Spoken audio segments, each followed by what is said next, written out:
गेहूं उत्पादन में भारत दूसरा सबसे बड़ा देश है, लेकिन अगर मैं पर एकड़ उत्पादन की बात करूं तो भारत टॉप 10 कंट्रीज में भी नहीं आता है।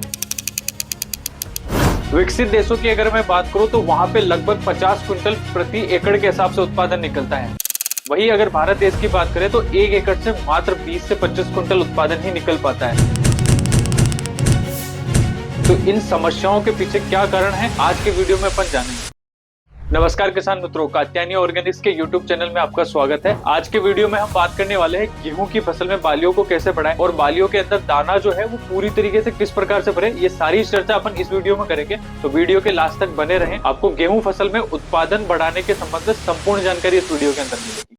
किसान मित्रों, जब गेहूं की फसल 60 दिन से ऊपर आ जाए तो उसे बूटिंग स्टेज कहा जाता है और गेहूं के अंदर इस स्टेज पे फ्लैग लीफ निकलने लगती है। फ्लैग लीफ को हिंदी में जंडा पत्ती कहते हैं और यही वो अवस्था होती है जिस अवस्था पे आपको दाना भरने और बालियों की लंबाई बढ़ाने के लिए स्प्रे का छिड़काव करना चाहिए। बूटिंग स्टेज में गेहूं की फसल में जंडा पत्ती यानी कि फ्लैग लीफ जितनी लंबी और चौड़ी होगी उतना ही गेहूं की बाली लंबी और दाने में चमक, शाइनिंग और दानों का वजन काफी बेहतर देखने को मिलेगा। और किसान मित्रों, आपने जंडा पत्ती यानी कि फ्लैग लीफ स्टेज की अवस्था तक फसल के अंदर रोग नहीं आने दिया और पौधे को स्वस्थ रख लिया तो आपको गेहूं के अंदर उत्पादन को डबल करने से कोई नहीं रोक पाएगा। फ्लैग लीफ गेहूं की फसल का आखिरी पत्ता होता है और इस अवस्था तक अगर आपकी फसल डार्क ग्रीन रही यानी कि गेहूं की पत्तियों में लास्ट तक रस भरा रहा तो गेहूं की फसल खाना भी अच्छे से बना पाएगी और बालियों के अंदर दाना भी बेहतर तरीके से भर पाएगी। तो किसान मित्रों, ये थी बूटिंग स्टेज की सारी जानकारी। तो वीडियो में हम आगे जानेंगे बूटिंग स्टेज पे गेहूं की फसल को सबसे ज्यादा किन पोषक तत्वों की जरूरत पड़ती है। किसान मित्रों, गेहूं की फसल में बूटिंग स्टेज पे सबसे ज्यादा पोषक तत्वों में फास्फोरस, पोटास और बोरोन जैसे तत्वों की आवश्यकता पड़ती है। तो वीडियो में हम आगे जानते हैं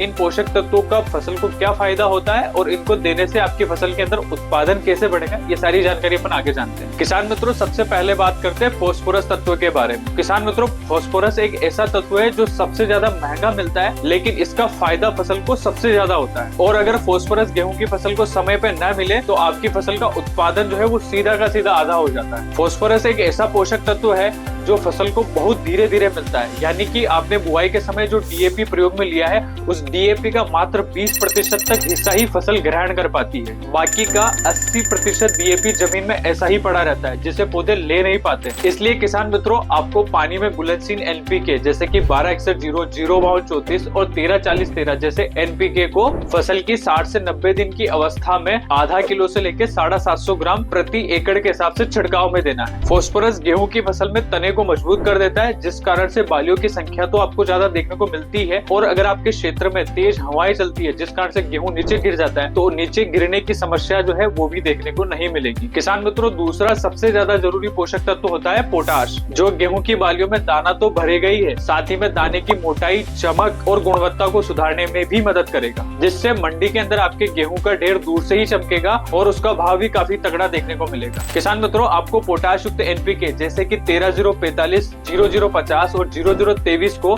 आधा किलो से लेके 750 ग्राम प्रति एकड़ के हिसाब से छिड़काव में प्रयोग में लेना। और ध्यान रहे किसान मित्रों, इन सभी एनपीके के साथ में आपको चिलेटेड फॉर्म में आने वाला मिक्स माइक्रो न्यूट्रिएंट को 100 ग्राम प्रति एकड़ के हिसाब से छिड़काव में प्रयोग में लेना है। यह मिक्स माइक्रो न्यूट्रिएंट आपकी फसल के अंदर जितने भी एनपीके यानी कि नाइट्रोजन, फास्फोरस और पोटाश जो पोषक तत्व आप छिड़काव में दे रहे हैं उनको जमीन से उठाने में काफी बेहतर तरीके से मदद करेगा। यानी कि आपने जो फर्टिलाइजर छिड़काव में दिए हैं वो पौधे को पूरी तरीके से मिल पाएंगे और फसल के अंदर आपको उत्पादन जो है वो भी काफी शानदार देखने को मिलेगा। किसान मित्रों, तीसरा पोषक तत्व एक ऐसा पोषक तत्व है जो आता तो माइक्रो न्यूट्रिएंट की कैटेगरी में है, लेकिन अगर आपने इसे छिड़काव में नहीं दिया तो आपकी गेहूं की फसल में बालियों के अंदर पूरी तरीके से दाने नहीं बन पाएंगे। जी हाँ किसान मित्रों, उसका नाम है बोरोन, यानी कि आपको बोरोन 20% ईडीटीए को 200 ग्राम प्रति एकड़ के हिसाब से छिड़काव में देना है। तो किसान मित्रों, ये थे ऐसे पोषक तत्व जो गेहूं की फसल में बालियों की संख्या तो बढ़ाते ही हैं, उसके साथ में दाना भरने के लिए भी काफी बेहतर तरीके से मदद करते हैं। तो अब किसान मित्रों, मैं आपको एक ऐसा स्प्रे बताने जा रहा हूँ जिसके स्प्रे से गेहूं का उत्पादन तो बढ़ेगा ही है, साथ में पीलापन और रतुआ रोग जैसे भयंकर रोग से भी फसल की रक्षा होगी। किसान मित्रों, गेहूं की फसल में अमीनो एसिड घटक युक्त भन्नाट दवाई को 250 ml प्रति एकड़ के हिसाब से और उसके साथ में एजोक्सोस्ट्रोबिन 18.2 और डाइफेंकोनाजोल 11.4 को 300 ml प्रति एकड़ के हिसाब से छिड़काव में प्रयोग में लेना। किसान मित्रों, इस कॉम्बो के छिड़काव से